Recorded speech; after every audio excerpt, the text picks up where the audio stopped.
जय गुरुदेव। जय गुरुदेव। जय गुरुदेव। जय गुरुदेव। जय गुरुदेव। जय गुरुदेव। जय गुरुदेव नाम किसका? प्रभु का। जय गुरुदेव नाम किसका? प्रभु का। जय गुरुदेव नाम किसका? प्रभु का। प्रभु का प्यारा नाम। जय गुरुदेव। रात्रि परमार्थी श्रमदान सेवा करने वाले सभी सत्संगी प्रेमी जन ध्यान से सुनो। ये सेवा सर्वोपरि सेवा है। जितने सेवाएं आज तक अपने जीवन में की है वो स्वार्थी सेवा थी। परिवार के लिए, बाल बच्चों के लिए, बाल बच्चों के पालन पोषण के लिए, जो खेती है, दुकान है, दफ्तर है, बिजनेस, व्यापार, मजदूरी, ये तो स्वार्थी सेवा है। लेकिन जो ये आश्रम पर आप सेवा कर रहे हैं रात्रि में, ये परमार्थी सम्मान सेवा, इसमें आपका कोई स्वार्थ नहीं है, आपको कोई लोभ लालच नहीं है किसी तरह का। और जो सेवा आप कर रहे हो, जो ये मिट्टी की सेवा, देखने में तो मिट्टी है लेकिन इसका काम भी कितना बड़ा है। जो मिट्टी आप डाल रहे हो, जो भूमि स्थान तैयार कर रहे हो, इसी पर जीवन रक्षक गुरु पूजा महान पावन पवित्र कार्यक्रम ऐतिहासिक जो होने जा रहा है, कितने लाख लोग आएंगे। तुम्हारी इस मिट्टी पर बैठकर परमात्मा का भजन करेंगे, सत्संग सुनेंगे, सेवा करेंगे और लोगों को भोजन प्रसादी बना खिलाएंगे। ये लाभ तो इतना बड़ा है, इसका कोई वर्णन नहीं है। क्योंकि ये सेवा किसी युग में रही नहीं है। आज ये खरजू के जीवों के लिए संत महापुरुषों ने अति दया कृपा मेहरबानी करके ये परमार्थी सम्मान सेवा उनके कल्याण के लिए, उनके किए गए तमाम जन्मों पे पाप कर्मों को उतारने के लिए, बीमारी, परेशानी, झगड़े झंझट से बचाने के लिए ये परमार्थी सम्मान सेवा रखी। इसको 3 भागों में डिवाइड किया गया, बांट दिया। सुबह की प्रातःकालीन परमार्थी सम्मान सेवा, दोपहर की जो धूप भरे बरसात है, गर्मी में तपस्या करके आप जो सेवा कर रहे हैं वो बिल्कुल अनोखी। और इसके बाद ये रात्रि की परमार्थी सम्मान सेवा, जिसका महत्व सबसे निराला कि लोग तो आज दिन में भी परिश्रम नहीं करते और तुम रात्रि में कर रहे संपर्क। दुनिया के लोग देखकर बड़े चकाचौंध है, ये कैसे लोग हैं, इनको कैसी शिक्षा दी जा रही है और ये किस तरीके से तन मन धन से आत्मसमर्पित भाव से ये परमार्थी सम्मान सेवा कर रहे हैं।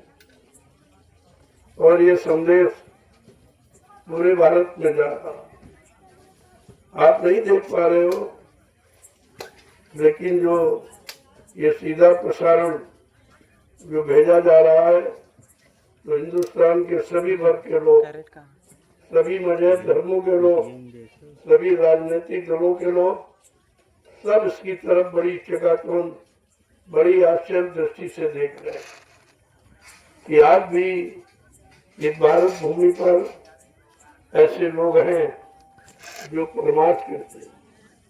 बाकी तो स्वार्थ तो सभी करते हैं, चाहे राजा हो चाहे रैया, सब स्वार्थ है, लेकिन परमार्थ में कोई नहीं है। ये परमार्थी सब जो सार्थक किया जा रहा है, ये 88,000 ऋषियों की तपोभूमि नैमिषारण्य आस्थान है जय गुरुदेव आध्यात्मिक ज्ञानाश्रम, ग्राम रामशाला, तहसील मिश्रिक, नैनी क्षेत्र, सीतापुर, उत्तर प्रदेश। ये परमार्थी संग्राम सेवा का अवसर लोगों को दिया जा रहा और पूरे देशवासियों को सूचना दी जा रही कि परमार्थी संग्राम सेवा करके आप वो लाभ प्राप्त कर सकते हैं जो रुपए, पैसे, धन दौलत, सामान से आपको कोई नहीं दे सकता। दुनिया का राजपाट मिल जाए, सारी दौलत मिल जाए, जमीन मिल जाए, लेकिन जो परमार्थी लाभ ये उसमें नहीं है। और ये बात आप जानते नहीं हो, क्योंकि किसी युग में ये रही नहीं, उसका कोई जिक्र नहीं है, कोई इतिहास नहीं है। क्योंकि संत महापुरुष कलयुग में आए और अभी लगभग 750 वर्ष होने जा रहे हैं, तब से ये संत मत चला और संत नाम सुनने को मिला है। तो जीवों को लाभ देने के लिए संत महापुरुषों ने अति दया, कृपा, मेहरबानी करके ये सेवा का उन्होंने सूत्रपात किया। कलयुग का जीव कमजोर है, बेचारा बहुत ही और बलहीन है और मतलब विवेकहीन है, बुद्धिहीन है और चरित्रहीन भी है। लिहाजा कोई लाभ पाने के अधिकारी आप नहीं हो। लेकिन संतों की दया जब होती है तो जो काम किसी ने नहीं किया, जो लाभ किसी ने नहीं दिया, वो संत महापुरुष अपनी दया से जीवों को लाभ देते ही रहते। उनका काम है लाभ देने का। अब हमारा आपका कर्तव्य होना चाहिए उसे लाभ ले लेने का। नहीं ले पाओगे तो आपको पछताना पड़ेगा। समय किसी का इंतजार नहीं करता और समय बिल्कुल परिवर्तन एन कगार पर है। अब ज्यादा समय नहीं है कलयुग के जाने में और सतयुग के आने में। जो सूचना आपको प्रेषित की जा रही है, जन जन के कान तक पहुंचाई जा रही है और सबको उसकी जानकारी दी जा रही है कि ये लाभ आकर के आप नैमिषारण्य की पावन पवित्र भूमि पर ले लो, जो दुनिया में कहीं नहीं है। तुम हिंदुस्तान का विश्व में कहीं चले जाओ, ऐसी भूमि कहीं नहीं है जहाँ पर यानी 88,000 ऋषि, इतनी बड़ी संख्या ऋषि मुनियों की एकत्र होकर तपस्या करके उस भूमि को पावन पवित्र बनाया हो। ये केवल विश्व में अनोखी भूमि है नैमिषारण्य, जिसके बारे में संत गोस्वामी जी महाराज को रामचरितमानस के उत्तरकांड में लिख के सबको बताना पड़ा ताकि कोई चूके ना, इस जमीन भूमि के लाभ से वंचित न रह जाए। उन्होंने लिखा है, तीर्थ वर नैमिष विख्याता, अति पुनीत साधक सुखदाता। ये नैमिषारण्य तीर्थों का महातीर्थ राजा है, तीर्थों का अति पावन पवित्र है। इसका लाभ किनको मिलेगा? क्या पंडा पुजारी को? कहते नहीं। ग्रामवासियों को, शहरवासियों को, नगरवासियों को, स्वार्थी लोभी लाचियों कहते नहीं। साधक सुखदाता, साधकों को सुख प्रदान करने वाली। जब किसी संत के साधक समय की जगह नाम की साधना करेंगे, उनको इस 88,000 ऋषियों की तपोभूमि का लाभ मिलेगा। आज वो अवसर आपके सामने है, आप उसका लाभ ले लीजिए। बात ये मत कहना मैं किसी ने बताया नहीं। मैं 12 वर्ष से लगातार यही संदेश दे रहा हूँ, इसी भूमि का परिचय दे रहा हूँ, इसी भूमि जो परमार्थ कार्य हो रहा वो बता रहा हूँ। सबके जनहित, समाजहित और धर्महित जो काम हो रहा वो सब जानकारी आपको दे रहा हूँ। बाकी हिंदुस्तान में कहीं नहीं, चाहे राजनीतिक दलों को देख लो, चाहे धार्मिक लोगों को देख लो, ये लाभ किसी के पास नहीं है, ना उन्होंने कभी किया है, ना आपसे करा के लाभ आपको दे सकते। तो सब प्रेमियों को चाहिए कि इस भूमि का लाभ ले लीजिए आप। अगर मुझे अकेले लेना होता तो सारे हिंदुस्तान के लोगों को क्यों बताता, क्यों प्रचार करता, क्यों जानकारी देता। सबका अधिकार है 88,000 ऋषियों ने जो तपोभूमि बनाई है अपनी तपस्या त्याग संयम से, उसका लाभ सबको मिलना चाहिए। इस दृष्टिकोण से मैंने सारे हिंदुस्तान में 12-13 वर्ष से लगातार ये संदेश जन के कान तक पहुंचा रहा हूँ। और मेरा कोई उद्देश्य न राज का, न पाठ का, न धन, न दौलत, न सामान, न सम्मान, सबको इस भूमि का लाभ मिले, मैं ये चाहता हूँ। इसलिए मैंने उस बात को लोगों के कानों तक पहुँचाया। अब आप सुने न सुने, माने न माने, ये आपका काम है। मेरा काम बताने का, याद कराने का वो मैंने कर दिया है। अब मैं भी कुछ दिनों के लिए चुप हो रहा हूँ। हिंदुस्तान में घूम घूम कर जो मैं संदेश देता था, उसमें मैंने कुछ दिन के लिए विराम ले लिया और आश्रम पर रहकर ही जो प्रेमी आएंगे उनको समय के संदेश का इशारा करूंगा कि अब क्या होने वाला है, अब कौन सा प्रलय होने वाली है, कि कौन सा मतलब घटना घटित होने वाली है, दुखित समाचार क्या, ये सब जानकारी मैं संकेत के रूप में देता रहूंगा।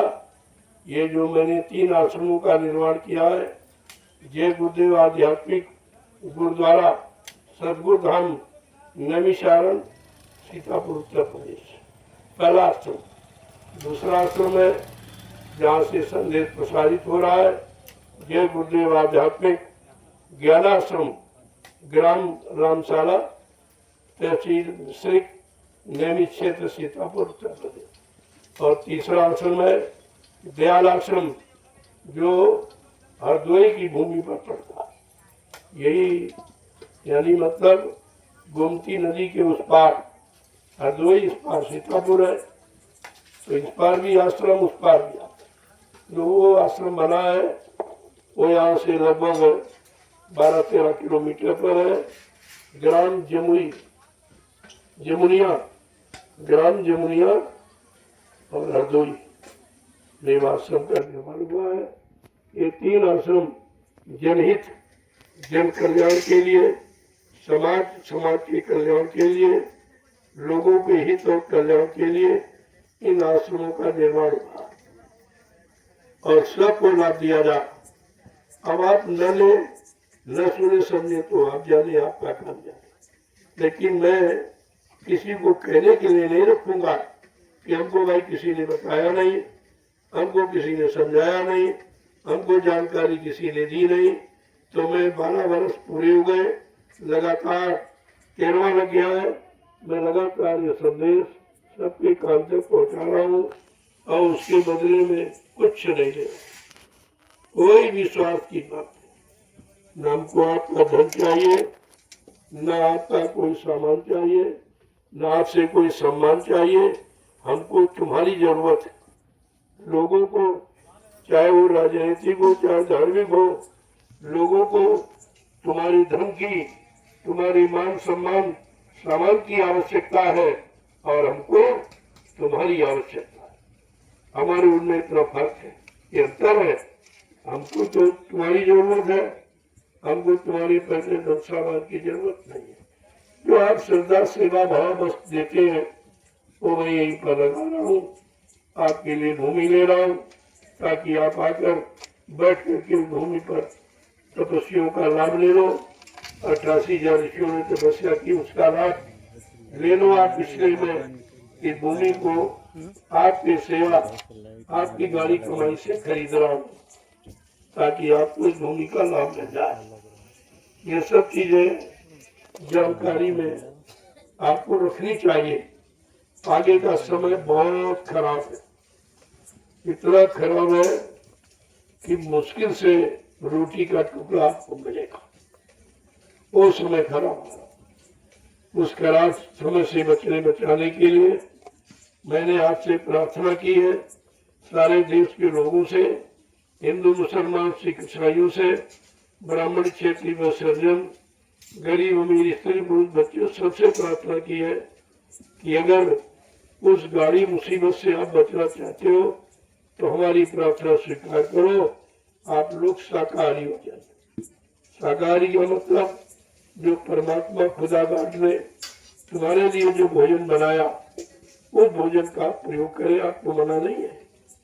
आप मतलब यानी रोटी है, सब्जी है, दालें है, फल है, फ्रूट है, मेवा है, घी है, दूध है, आपको मना नहीं है। लेकिन अशुद्ध आहार कर अपनी बुद्धि को खराब मत करो। तो बुद्धि अच्छे काम में निर्णय ले ले, अच्छे कर्म करो, अच्छा फल मिले आपको, आप परिवार बाल बच्चों सहित खुशहाल हो जाए। हमारी तो ये इच्छा है और यही हमारी आपसे प्रार्थना है। नहीं मानोगे तो तुम जानो, तुम्हारा काम जानो। इसलिए मेरा जो कर्तव्य है वो मैं आपके साथ कर रहा हूँ, लगातार करता हूँ, जबकि इस समय मेरा स्वास्थ्य ठीक नहीं है। मैंने 12 वर्ष बहुत मेहनत की है, देश में घूम घूम कर न रात देखी न नींद देखा, तो भोजन देखा न आराम नींद देखी, और लोगों को जगाने में मैंने बहुत मेहनत की। इससे शरीर थक गया है, कमजोर हो गया है। अब मैं इसको कुछ आराम देना चाहता हूँ कि थोड़ा सा आराम देकर सुस्त हो जाए, दुरुस्त हो जाए तो आपका काम करेगा। वैसे शरीर तो काम के लिए, पर मानव के कारण साधु धरा शरीर, साधु संत महात्मा परमार्थ समाज देशी थी मानव को धारण करते, वो और किसी काम के लिए कोई राजा बनना, कोई धनीमानी बनना, यानी इसका एक काम के लिए नहीं आते। और लिखा है साधु से हुए न कारजानी, साधु संत महात्माओं से किसी का कभी नुकसान नहीं हो सकता। आप भले उनके बच्चों को न समझ पाओ, उनकी योजनाओं को आप न जान पाओ, उनकी भूमिका व्यवस्था को आप न समझ पाओ, वो बात अलग है, लेकिन किसी का नुकसान नहीं। वो नुकसान करने नहीं आए, वो आपको लाभ देने आए। आप जितना लाभ लेना चाहो आप ले लीजिए, मैं कोई इनकार नहीं करता। और आप देख रहे हो जो मैं जमीन लेता हूँ मोल लेता हूँ, दान मान नहीं लेता। ये दान मान भिखारीपन का ये काम हमारे गुरु ने हमें सिखाया नहीं है। उन्होंने कर्म करना, मेहनत करना, परिश्रम करना, ईमानदारी और चरित्रवान रहकर आप सेवा करो, फल आपको मिलेगा। ये गुरु का उपदेश है। मैं उसी उपदेश को अपने जीवन में उतारता हूँ और आप सबको उस उपदेश पर चलने की प्रार्थना करता हूँ। अब आप न करें तो आगे कुदरत है तैयार खड़ी, आगे मुसीबत बड़ी बड़ी। कुदरत तैयार खड़ी, बिल्कुल तुमको जजमेंट देने के लिए बुरे कर्मों की सजा, गंदे खान पान की सजा, लुटेरियों की हिंसा, हत्या करने की सजा, और मतलब यानी चरित्रता और मित्रता जो आपने की उसको सजा देने के लिए कुदरत तैयार खड़ी। अब वो तैयार हो गई है। अभी तो संत महात्मा रोके थे, आपके सिर पर उनका बड़ा धनुष था जिससे आप बचे थे, तुम समझते थे नहीं बचे। अब उन्होंने अपना हाथ हटा लिया। जब आपने उनकी बात नहीं मानी, न शाकाहारी बनने के लिए तैयार हुए, न सदाचारी बनने के लिए, न पतिव्रत धर्म को निभाने के लिए जब आप नहीं तैयार हुए तो उन्होंने अपना बरधर तुम्हारे सिर पर से हटा लिया। अब कुदरत क्या करेगी, चाहे पिछले इतिहास से समझ लो और चाहे वर्तमान के संदेश से समझ लो, समझना तो आपको पड़ेगा ही, आज नहीं तो कल। अभी तो महात्मा समझाते हैं आपको, हर यानी कष्टों से बचाना चाहते हैं, लेकिन कल उन्होंने अगर हाथ हटा लिया तो आपको बचाने वाला कोई यहाँ मिलेगा नहीं। फिर आप क्या करेंगे? जब जीवन नहीं रहेगा तो सामान क्या करेंगे, जमीन क्या करेगी, मकान क्या करेंगे, बाल बच्चे पत्नी रिश्ते नाते क्या करेंगे? जब तुम्हारा शरीर ही नहीं रहेगा। शरीर रहते अपना काम बना लो, ये आपकी बुद्धिमानी है। सब से हमारा कहना, वो कोई वजह धर्म का हमको उससे मतलब नहीं है। हमको केवल मानो इंसान से मतलब है क्योंकि मानव इंसान ही एक जाति है और मानव धर्म ही एक धर्म है, न कोई दूसरी जाति है न दूसरा धर्म है। इन जातियों में एक ही जीवात्मा वो परमात्मा की है और इनका मालिक भी एक ही है। तुमने जो दुविधाएं बना रखी अपने अंतर्द्वंद को बढ़ाने के लिए, और उसी से आप परेशान हो और कोई मैं ये परेशान कर रहा वो परेशान कर रहा, ये क्यों नहीं कह दो तुम्हारा मन तुमको परेशान कर रहा। तुम्हारा मन संत महात्माओं के वचन वाणी को मानने से इनकार कर रहा है। उनके अच्छे सच्चे रास्ते पर चलने के लिए आपको अलग कर रहा है, इसलिए आप परेशानी मुसीबतों में फंस गए हो। तुमको किसी ने फांसा नहीं है, आपने वचनों को सुना नहीं है, वचनों को माना नहीं है। बाबा जय गुरुदेव जी महाराज ने 10 जुलाई 1952 से लगातार पूरे हिंदुस्तान को एक सच्चे धर्म का, सच्चे मानव कर्म का, मानव धर्म का, मानव जाति का एक सच्चा संदेश सबके काम तक पहुंचाया, जो आज तक किसी संत महापुरुषों ने नहीं दिया। ये जितने लाल पीले कपड़े पहनने वाले, दाढ़ी बाल रखने वाले, इन्होंने तो मुंह खोला ही नहीं। किसी के मुंह से ये नहीं निकला रे भाई शाकाहारी हो जाए। कोई मंदिर मस्जिद से लाउड स्पीकर से आवाज नहीं निकली कि आप शाकाहारी हो जाओ, आप सदाचारी हो जाओ, आपके मन बुद्धि चित्त पाक साहब निर्मल पवित्र हो जाए तो आपको भगवान का भजन करो और मतलब यानी अपना मानव जीवन साफ है करो। ये कोई नहीं कह रहा, न राजा कह रहा, न प्रजा कह रही, न धर्माचार आचार कोई नहीं कह रहा। ऐसी बुद्धि है, किसी के लिए लिखा विनाशकारी विपरीत बुद्धि। जब मानव की बुद्धि विपरीत दिशा में चली जाती, अच्छी सच्ची बात सुनने के लिए बिल्कुल तैयार नहीं होती है तो विनाश की स्थिति होती है। जब विनाश होने को होता है तब ये पाप का घड़ा भर जाता है। अब आपने हिंसा करके, आपने हत्या करके, झूठ छल कपट बेईमानी करके, लोगों के चरित्र को खराब करके आपने जो ये लाद रखा है गंदगी, इसका फल विनाश ही है। अब वो विनाश निश्चित है, इसे कोई रोक ही नहीं सकता, किसी में ताकत नहीं। केवल संत महात्मा रोक सकते हैं। उनको आपने नाराज कर दिया, उनकी बात आपने मानी नहीं, उनके वचनों को, सिद्धांतों को आपने जीवन में न अपनाया न उतारा, लिहाजा उनको आपने नाराज कर दिया। जब संत महापुरुष नाराज हो जाएंगे तो फिर तुम्हें अच्छे सच्चे रास्ते बना के खड़ा कौन करेगा। तुम्हारे से अगर हमदर्दी है केवल संत महात्मा को, न राजा को हमदर्दी है न प्रजा को हमदर्दी, किसी को हमदर्दी है। अगर उनको हमदर्दी है तो चंदा नोट वोट से, महंगाई से है, टैक्सों के लेने से है, अपना सामान सम्मान बरकरार रखने से है।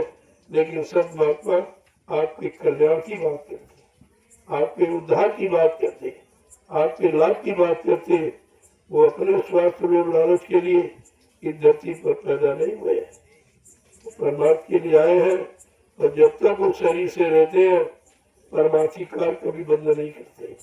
आज भी आपके सामने जो हिंदुस्तान के विश्व में कहीं नहीं हो रहा, आज का मानो तो श्रम परिश्रम से बहुत दूर है।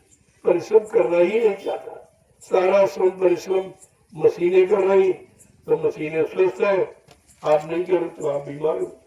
आप समझो, जो काम करेगा वो स्वस्थ रहेगा, जो बड़ा लेटा रहेगा यानी मतलब चारपाई पर, तो चारपाई पर कौन लेटता? मरीज, बीमार लेटता। आप पहले लेट करके बीमार बन गए हो तो बीमारी तुम्हारा दरवाजा नहीं छोड़ेगी। अगर आप शाकाहारी न हुए तो देख लेना तुम्हारा जीना मुश्किल हो जाएगा। कुदरत इस समय बहुत नाराज है, एकदम बौखलाई हुई, क्या प्रणाली क्षण में क्या नष्ट कर दे, क्या विनाश कर दे, उसका कोई किसी तरह का मतलब यानी इस पर पाबंदी नहीं है। आपको इस पर विचार करना चाहिए। मैं बार बार सारे हिंदुस्तान के लोगों को यही संदेश देता हूँ कि आपको भगवान परमात्मा खुदा ने ये मानव जिस्म, ये मानव शरीर, ये मनुष्य मंदिर, जिस्मानी मैजिक आपको जो भेंट की है खुदा को पाने के लिए, परमात्मा से मिलने के लिए, कितना अमोलक ये आपका शरीर है। लेकिन आप इसियों में, भोगों में, गंदे खान पान में, गंदे कर्मों में आप इसको बर्बाद कर रहे हो, इसकी भी सजा आपको भोगनी पड़ेगी। ये परमात्मा ने किस लिए दिया, अगर वो काम न किया तो इसकी भी सजा आपको भोगनी पड़ेगी। कबहू करी करुणा न देही, देत ईश बिन हेतु सनेही। कभी कभी करुणा निधान, कृपा दया मेहरबानी करके मानव अनमोल मंदिर हमें आपको दे देता है कि जाओ अपनी बार किसी संत महात्मा की तलाश करके अपनी आत्मा को जगाने की उनसे युक्ति साधन पूछ लेना और जीवात्मा को जगाकर परमात्मा से मिला लेना। अपने घर चले जाना हमेशा के लिए, फिर आपको इस मृत्यु लोक पे आना नहीं है। न जन्म न जन्म होगा, न आपकी मृत्यु होगी। कितना बड़ा काम करने के लिए आए, कितने युगों के झंझट झगड़े से आपको मुक्त कराने आए, जो जन्म मरण के चक्कर में कितने यानी लाख वर्ष चले गए, कितने युग बीत गए, हम आप निकल नहीं पाए हो। आज अवसर मौका मिला है, सब महात्मा गली गली आवाज लगाते हैं कि अपने मानव जीवन को सार्थक बना लो। आ गया तुम्हारे मानव जीवन को सार्थक बना देगा, आ गया तुम्हारी जीवात्मा को परमात्मा से मिलाने वाला। इस बात को आपको सुनना चाहिए, समझना चाहिए। ये जो संदेश होने जा रहा है, ये 7 तारीख से 12 तारीख तक, इसमें आत्मिक संदेश, ये कोई संदेश याद राजपाट दंडौलत करने वाला नहीं है। ये आत्मा की कल्याण का, और मन में विरक्ति कैसे आवे, मन भोगों से कैसे हटे, परमात्मा की तरफ कैसे लगे, और आप अपने वास्तविक जीवन का लाभ और सुख शांति कैसे प्राप्त करें, ये उसका संदेश 7 जुलाई से 12 जुलाई तक इसी स्थान से प्रसारित किया जाएगा। और वो संदेश पूरे हिंदुस्तान, जब हिंदुस्तान जगेगा तो विश्व जगेगा। आप ये क्यों नहीं समझते? इतिहास उठाइए, जब उत्तर प्रदेश जगा तो आपका देश जगा, जब ये देश जगा तो विश्व जग जाएगा।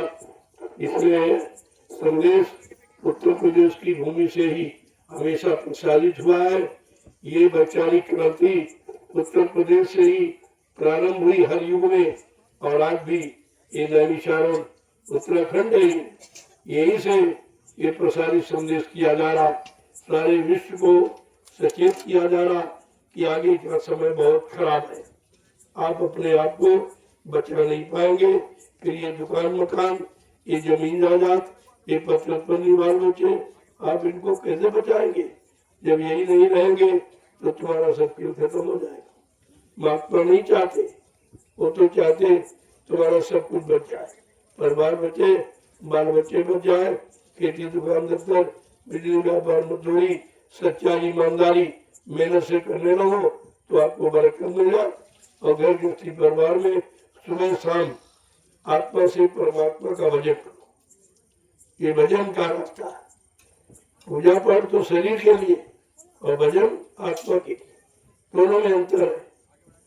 शरीर तो जला दिया जाएगा, बेटा को बिगाड़ दोगे आप, जीवात्मा जाएगी तो भजन आपके साथ जाएगा, क्योंकि जीवात्मा भजन करती है, वही भजन कर सकती है, दूसरा कोई करेगा नहीं।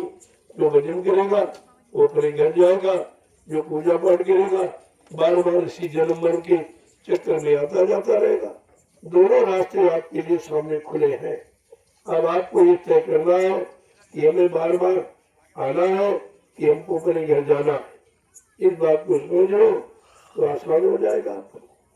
जय गुरुदेव, जय गुरुदेव, जय गुरुदेव, जय गुरुदेव, जोर से बोलो, जय गुरुदेव, सब मिल बोलो, जय गुरुदेव, बोलना होगा, जय गुरुदेव, अभी से बोलो, जय गुरुदेव, दुख दर्द हरेंगे, जय गुरुदेव, सब कष्ट मिटेंगे, जय गुरुदेव, सुख शांति भी देंगे, जय गुरुदेव, सबके दाता, जय गुरुदेव, सबके मालिक, जय गुरुदेव, प्रेम से बोले, जय गुरुदेव। ये नाम नहीं इंसान का, ये नाम है प्रभु का, ये काम नहीं इंसान का, ये काम है प्रभु का, ये किसी ने नहीं कहा। न तो हरि नाम में सज्जुग में कहा, न राम नाम में त्रेता में कहा, न कृष्ण नाम में द्वापर में ऐसा वादा किया। ये जय गुरुदेव प्रभु नाम का, ये प्रभु का वादा है कि जन जन को सुख शांति मिलेगी, सबको न्याय सुरक्षा रोजी रोटी मिलेगी, सब लोग शाकाहारी हो जाओ, अपने अपने मानव धर्म पर आ जाओ, अपने अपनी मतलब यानी त्याग तपस्या जो कलयुग की है सच्चाई ईमानदारी से रहना, इस रहनी गहनी में आ जाइए तो आपका काम पूरा हो जाएगा। आपको करना ही क्या, कलयुग में जब संत महापुरुष कराने वाले आ गए तो आपको उनके पीछे चलना है, उनकी शरण को मजबूती से विश्वास के साथ पकड़ना है, उनके एक एक वचनों का आधार बनाकर अपने जीवन को चलाना है। केवल इतना ही तो काम आपको करना है, और ये भी आप नहीं कर पाते। तो इसलिए ये रात्रि परमार्थी संधान सेवा जो आप कर रहे हो, ये विश्व में कोई नहीं करता। मैं हिंदुस्तान की बात नहीं करता, सारे विश्व में कोई नहीं करता, कोई जानता ही नहीं है ये सेवा क्या, यहाँ के लोग भी नहीं जानते।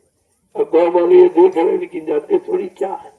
ये कितने, ये सारे हिंदुस्तान के प्रांत जिलों से आए हुए लोग हैं, ये ऐसे ऐसे लोग तुमको खरीद ले गया। ये कोई अजीब गरीब नहीं है, लेकिन ये जो आदेश का पालन करने आए हैं, ये अपने गरुड़ गुमान घमंड को घर में छोड़ के आए।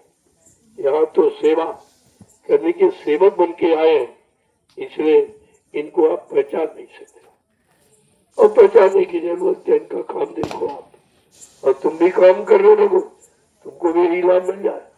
ये बड़े गरीब थे, खिचड़े मोटे कपड़े पहन के आए थे, आज सब गाड़ियों में चल रहे हैं। ये है परमार्थी सेवा का लाभ, तभी ये दौड़े आ रहे हैं।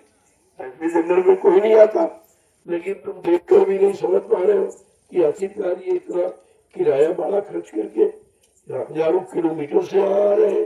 भक्तों को जरूर है, यहाँ 2 आदमी तुम इकट्ठे नहीं कर सकते हो, तुम्हारे परिवार के लोग संगठित नहीं है, लेकिन इतना बड़ा संगठन पूरे हिंदुस्तान का आज एक जंगल में आ गया, तो कुछ तो आपको बुद्धि लगा के समझना चाहिए, लेकिन नहीं समझ पा रहे क्योंकि बुद्धि आपकी खराब हो गई।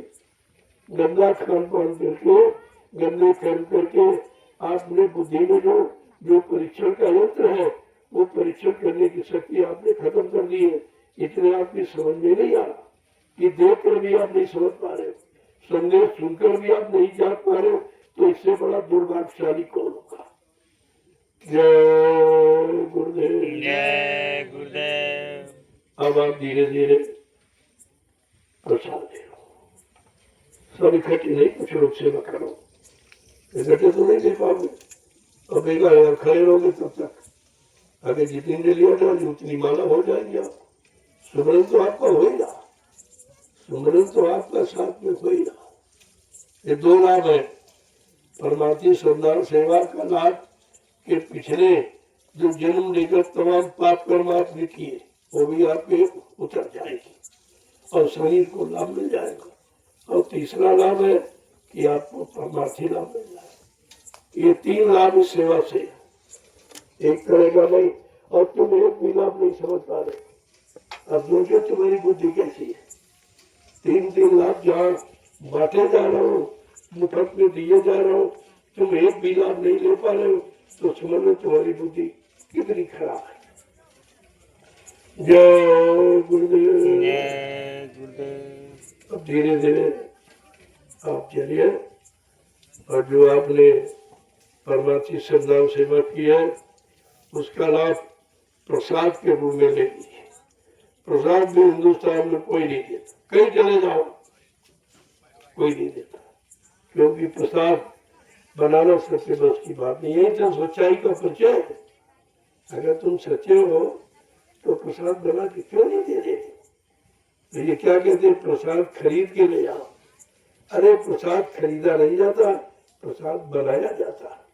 बनाता कौन है, जिसने अपने सद्गुरु को उनके आदेश हुक्म का पालन करके, उनके वचनों पर चलकर, उनमें विश्वास दृढ़ता मजबूती बना करके अपने सद्गुरु को खुश कर लिया। वो अपने सद्गुरु की दुआ दया को किसी वस्तु में प्रवेश करके जीवों को लाभ दे सकता है, वो लाभ देता है, वो आशीर्वाद देता, वो वरदान देता है, वो प्रसाद डलाता। ये तो आप जानते नहीं हो। जब तुम जानते नहीं जो जैसा कहते वही मान लेते। ये अज्ञानता इसीलिए है कि आपने जानकारी नहीं दी। संत महापुरुषों की शरण में जाकर जानकारी ले लेते तो आप जानकार हो जाते और अपने जीवन का मार्गदर्शन बिल्कुल सही करते, सही दिशा की तरफ चलते। तो ये सब चीजें समझनी चाहिए। अब धीरे धीरे आप चलो, जो सेवा करते हो करते रहे, बाकी जो बैठ गए थक गए हैं आप आकर के प्रसाद ले लीजिए, लाइन में आइए आप। दूसरी बात देखो, मैं आपको प्रणाम करता हूँ। हिंदुस्तान का विश्व में कोई आपको प्रणाम नहीं करेगा। तुम्हें कहीं पत्थर को प्रणाम और कहीं पानी को, कहीं कागज कैलेंडर को, कहीं तीरथ मूर्त, इनको प्रणाम नहीं, इनको छुआ जाता हाथ से। ये जड़ है और हाथ भी आपके जड़ है, तो जड़ शरीर से इनको छुआ जाता है। और प्रणाम चेतन है जो जीवात्मा से किया जाता है। इसलिए मैं प्रणाम करता हूँ, आप भी प्रणाम करिए। और ये प्रणाम जीवात्मा से जीवात्मा को प्रणाम किया जाता है। शरीर को, जाति को, रंग रूप को, धन दौलत को, पढ़ाई लिखाई को प्रणाम नहीं किया जाता। ये प्रणाम है जीवात्मा जीवात्मा को नमन करती है कि चलो हम तुम एक ही मालिक के हैं, एक ही दरबार के हैं, सब लोग यहाँ से निकलो और अपने घर चलो। प्रार्थना तो ये है, प्रणाम तो इस बात का है। अभी तक आप नहीं समझ पाए, मैं 12 वर्ष से लगातार करके बता रहा हूँ। जब मंच पर आता हूँ तब हाथ जोड़ के आपको प्रणाम करता हूँ, जब उठता हूँ तब भी प्रणाम करता हूँ, जब आपका दर्शन करता हूँ तब भी प्रणाम करता हूँ, आपको प्रसाद देता हूँ तब भी प्रणाम करता हूँ। लेकिन तुम प्रणाम का प्रणाम अभी तक समझ ही नहीं पाए। प्रणाम का प्रणाम आशीर्वाद होता है। आपको आशीर्वाद चाहिए, कितनी दूर कहीं चले जाओ, अगर आप सच्चे हृदय से, आत्मिक भाव से प्रणाम करते हो तो आपको दया वही मिल जाएगी, वही पहुंच जाएगी। वो कहीं इंतजार नहीं करना, तो आपके पास पहुंच जाएगा। दया वही है जहाँ लोग यानी आदेश का पालन करते हैं, वहाँ दया। ये दिखावट बनावट सजावट में दया नहीं है। मैं बार बार आपसे कहता हूँ, एकदम सादगी में आ जाओ, बिल्कुल। जब पैदा होते कोई कपड़े पहन के पैदा कि जेवर पहन के, बिल्कुल नंगे आए थे। कोई कपड़ा नहीं था, कोई सामान नहीं था, कोई रिश्ता नाता नहीं था, कोई जमीन जायदाद दुकान मकान लेकर हम आप नहीं पैदा हुए, अकेले और नंगे पैदा हुए। और यही स्थिति आपकी जाने की होगी। जब यहाँ से चलोगे तो सब सामान वो रखवा लेगा, अरे भाई सामान रखिए। आप जब मेरे देश में आए थे तो नंगे आए थे, कोई सामान लेके नहीं आए थे। ले जाओ, ये सामान हमने तुमको दिया था कि हमारे देश में रहोगे तो हमारा सामान प्रयोग करो, ताकि लंबे समय तक आप जब यहाँ रहोगे तो हमारा उतना लंबे समय तक हमारा राज्य चलेगा। हमने अपने राज्य को चलाने के लिए तुमको ये सामान दिया है। अब तुम यहाँ से जा रहे हो, शरीर छूट रहा है तो हमारा सामान दे दीजिए। तो आपको जमीन छोड़ना है, मकान भी छोड़ना है, पत्नी बाल बच्चे ये सब छोड़ना है, रुपया पैसा धन दौलत सोना चांदी ये सब छोड़कर आप नंगे ही जाओगे। फिर ये झगड़ा किस बात का? एक एक इंच जमीन पर झगड़ा करते हो और जमीन तुम्हारे साथ जाएगी।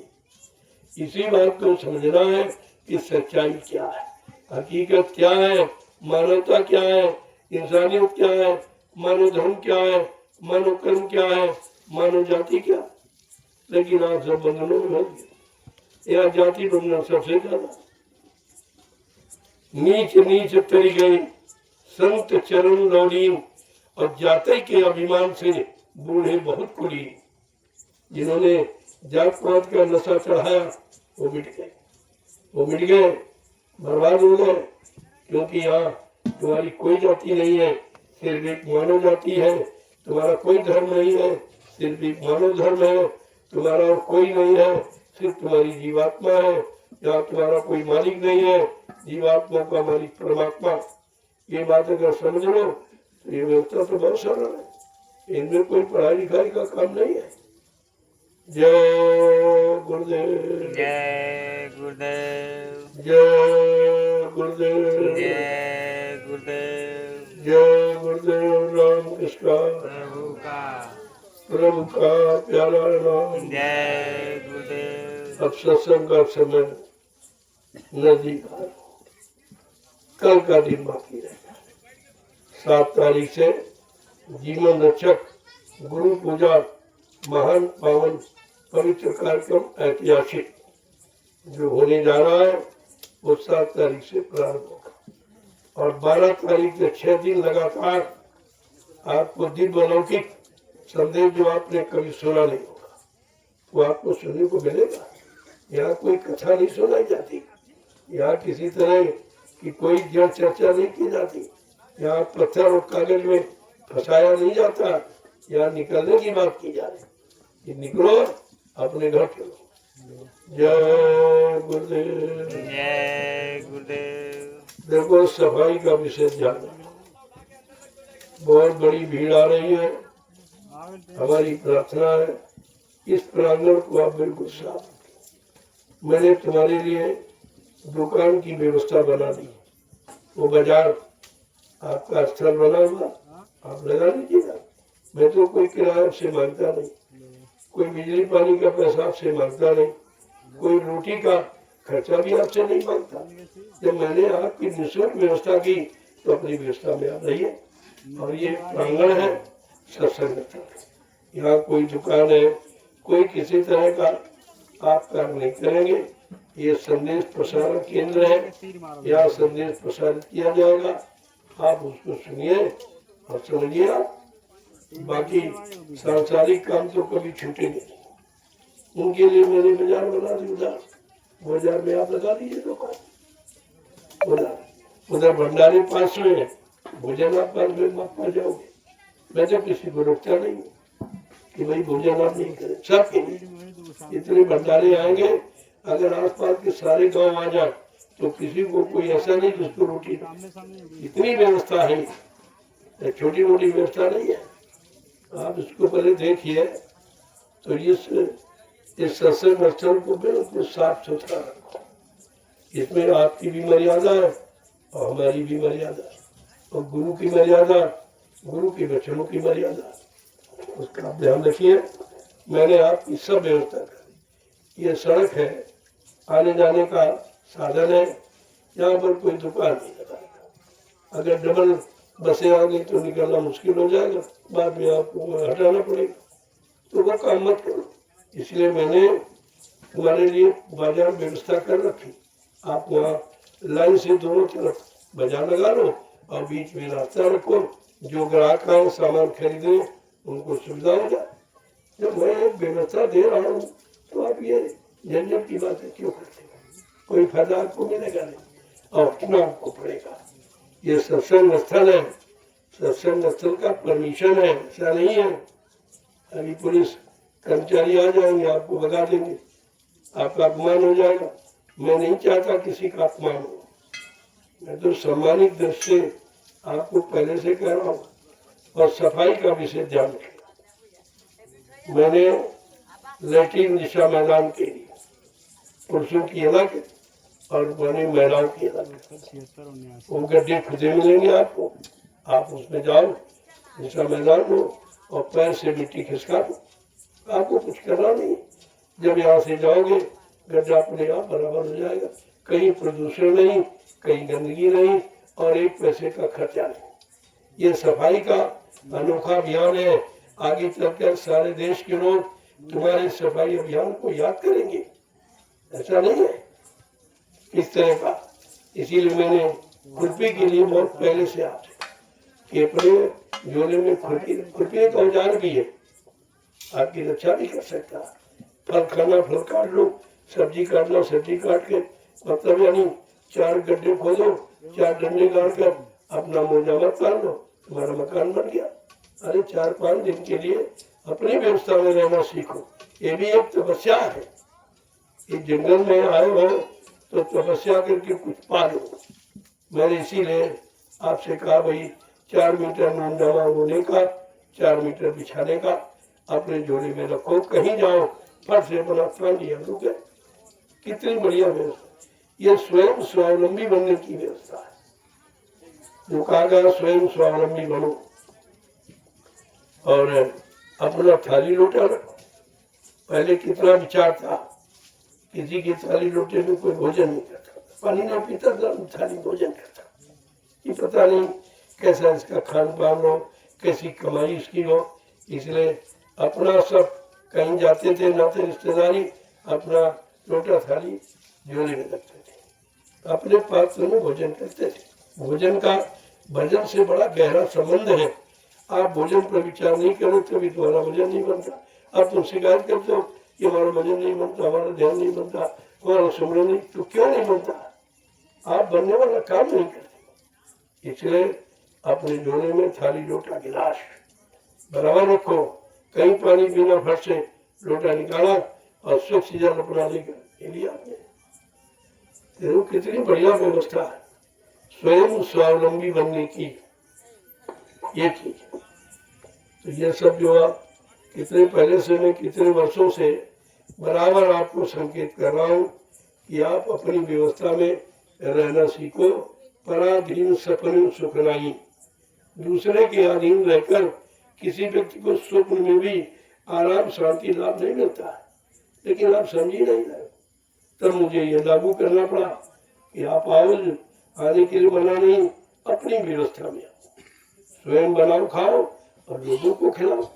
तुमने बहुत भंडारों में कर्जा लादा भोजन करके अब भोजन बनाओ और दो चार लोगों को और खिलाओ, तो धीरे धीरे तुम्हारा कर्जा भंडारे के भोजन का यानी अदा हो जाए। हम सब प्रकार से तुम्हारी मदद करना चाहते, लेकिन तुम्हारी बात ही नहीं समझते। और हमारे संदेश में कोई तुम्हारा खर्चा नहीं, 2 पैसे का कोई खर्चा नहीं है, बिल्कुल मुफ्त है एकदम। तो अच्छी बात है, जो अच्छे बन जाओ। अच्छे बनने आए हो, अच्छे बन जाओ। सच्चे बनने आए हो, सच्चाई ईमानदारी से काम करना सीखो। हमारे झारखंड के लोग इतने ईमानदारी से काम करते हैं, वो आदेश का भी इंतजार नहीं करते। मैं यहाँ से जाऊंगा दयालबाग, अभी सेवा करते नहीं, वो सेवा नहीं बंद करते, तो कभी मिलने भी नहीं आते। जब मैं बुलाता हूँ तभी आते और वही पास में रहते हैं, सुबह शाम तक सेवा करते हैं। क्योंकि उनका उद्देश्य है कि मैं कुछ दिनों के लिए यहाँ आया हूँ तो जितनी सेवा कर लूँ, बार बार तो सेवा मिलेगी नहीं, और हम गरीब हैं, रोज आ नहीं सकते, इतना किराया भाड़ा के लिए पैसा नहीं हमारे पास। तो बड़े तन्मन ढंग से इतना मतलब आने लगे। अगर ऐसे 1000 आदमी मिल जाए तो परिवर्तन हो जाएगा। भीड़ की जरूरत नहीं है, ये भीड़ भाड़ में परिवर्तन नहीं होता। परिवर्तन होगा मुट्ठी भर लोगों से, मुट्ठी भर लोगों से परिवर्तन होगा। हमेशा हुआ। जब राम ने परिवर्तन किया तो किसी क्षत्रिय ने उनका साथ दिया था? किसी ने। किसी अच्छे धनीमानी ने, किसी राजा ने उनका साथ दिया था? नहीं दिया। तब उनको मजबूर होकर जंगल में कोल बिल मंदिरों को इकट्ठा कर लिया और परिवर्तन हो गया। आप परिवर्तन के इतिहास क्यों नहीं पढ़ते? और द्वापर का परिवर्तन कृष्ण भगवान ने सबसे कहा, भाई धर्म में अच्छे काम में सहयोग करो, तुम्हारा लाभ है, तुम्हारा कल्याण हो जाएगा। सब विरोध करते थे, सब विरोध करते थे। जब उन्होंने कहा, अरे भाई ये वंशियों, मैं तुम्हारी जात बिरादरी में आया हूँ, चलो जात बिरादरी के नाते मेरी बात मान लो। वंशी क्या कहते, अरे जा जात का ग्वाला, गाय चराने वाला, माखन का चोर, तेरी बात मान लूंगा। ऐसे कल शब्द शब्दों का प्रयोग किया। बेचारे कृष्ण लाचार हो गए, मजबूर हो गए, तो उनको 18 दिन का एक नाटक की लीला करनी पड़ी और 56 करोड़ का सभाया हो गया। चले गए झटके में, अहंकार से क्यों हो गया। इतिहास है आपका, आज कलयुग का इतिहास बनने जा रहा। इसलिए पहले से आपको सचेत करता हूँ, पिछले इतिहासों को पढ़ लो। अब तुम उस विनाशकारी स्थिति में न जाने पाओ। मैं इसीलिए आपसे बार बार प्रार्थना करके कहता हूँ, अपना बचाव कर लो, अपने जीवन का बचाव कर लो, अपने परिवार बाल बच्चों को बचा लो, अपना सामान घर गृहस्थी सब तुम्हारा बच जाए। महात्मा तो हर तरफ से बचाने का प्रयास करते, लेकिन जब तुम उनकी बात सुनते ही नहीं हो, मानते नहीं हो, तो विनाश तो निश्चित है। फिर कोई रोक नहीं पाएगा। जय गुरुदेव। जय गुरुदेव। अब आप लोग लाइन बना लो और आज की सेवा का प्रसाद ले लीजिए, अच्छा रहेगा। पता नहीं फिर जीवन रहे नहीं न रहे। जितने लोग यहाँ आएंगे इनमें से तमाम लोग शरीर छोड़ के चले जाए, उनको दोबारा ये कार्यक्रम नहीं मिलेगा, दोबारा ये सेवा नहीं मिलेगी। इसलिए ये समझकर ये शरीर का क्या भरोसा, कब ये आपको धोखा दे दे, कब छूट जाए, कब आत्मा निकल जाए, कोई उसका ठिकाना नहीं है। इसलिए अभी समय है, रहते रहते अपना काम बना लीजिए आप, ये आपकी बुद्धिमानी है। जय गुरुदेव। चलो प्रेमियों, और जो लोग सेवा करें वो करें भी। जब याद आज खत्म हो जाए आप आ जाओ, तब तो तुम्हारी सेवा बढ़ जाएगी, उतनी माला बढ़ जाएगी। देखो लाभ लेने का तरीका सीखो, लाभ तुम्हारे हाथ में है। अगर समझदारी से काम करोगे तो सब लाभ तुम्हारे हाथ, ना समझी करोगे जो लाभ मिलने वाला वो भी तुम्हारे हाथ से छूट जाएगा। चलो जय गुरुदेव। जय गुरुदेव। जय गुरुदेव। देखो ये है सत्संग स्थान, यहाँ कोई आवास नहीं बनाओगे, यहाँ कोई दुकान नहीं बनाओगे। मैंने आवास दुकान की व्यवस्था उधर कर, जितने भंडारे आएंगे उन भंडारों में हर जिले की व्यवस्था, हर जिले के लिए भोजन है।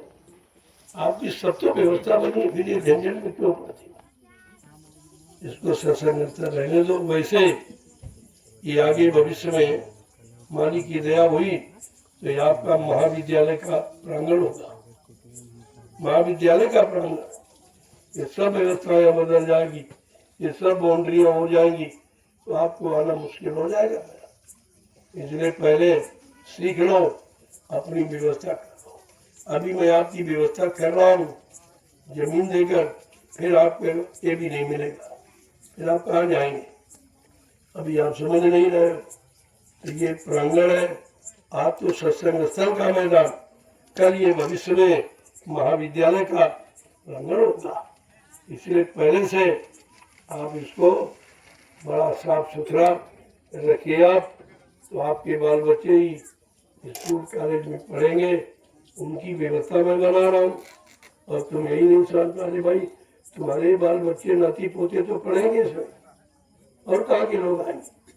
मैं तुम्हारे लिए, तुम्हारे बाल बच्चे नाते पोतों के लिए व्यवस्था बना रहा हूँ, और तुम समझ ही नहीं पा रहे हो कि किसके लोग। मैं क्या करूँगा, मेरा तो कोई पढ़ने का समय नहीं, मेरे तो कोई नाती पोते शादी ब्याह है जो मतलब मैं उनके लिए बना रहा हूँ। ये सब तुम्हारे लिए, इन्हीं ग्रामवासियों के लिए मैं व्यवस्था कर रहा हूँ। और ग्रामवासी बेचारे अंधकार में बैठे, न इनको दिखाई दे रहा, न इनको सुनाई दे रहा।